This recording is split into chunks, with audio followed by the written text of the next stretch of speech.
هاي جايز، رجعت لكم بفيديو جديد. وفكرة فيديو اليوم، أو هي أصلا مو فكرة أساسا، يعني إنه صرت أفكر ما أنزل فيديوهات أبدا.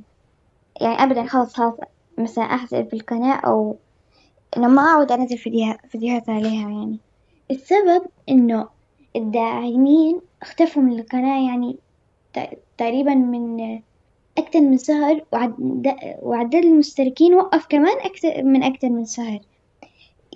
يعني أنا كنت حاطة في بالي إنه أوصل 2500 وما أعرف إيشو. بس هلأ أهدافي كلها كأنه مسكته وكبيته. يعني خلص ما صار عندي أهداف. ليش؟ لأنه خلص يعني الدعم نزل وصار إنه مستحيل أوصل مثلا 2000 أو أو هيك يعني. وحتى الفيديوهات يعني دعم كتير صار قليل، كان أكثر.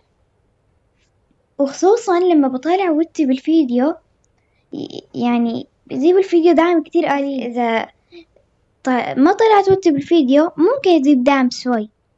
يعني إذا هذا الفيديو ما جاب دعم، خلص أنا ما رح أنزل فيديوهات. أنا فتحت القناة مثلا أعمل شيء أنا بحبه. يعني أنزل فيديوهات هاد شيء أنا بحبه.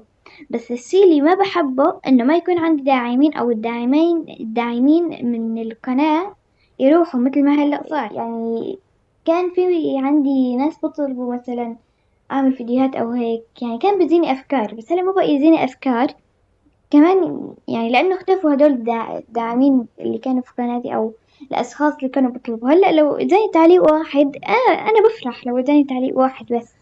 يعني كان يجيني 10 تعليقات مثلا، يعني مثلا، أو هو كان يجيني أكثر يعني.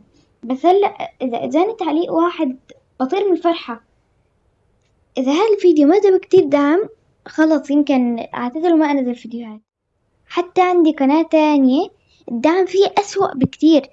اللي مو مشترك فيها يروح يشترك فيها، رابطة بالوصف. يعني الله يوفقكم، رجعوا الدعم نزل كتير. قناتي التانية هذيك اللي عبالكن عليها الدعم فيها، إذا يعني إذا أداني 10 مشاهدات بتلاقوني كمان طايرة من الفرحة. الله يوفقكم، رجعوا الدعم، الله يوفقكم وبس.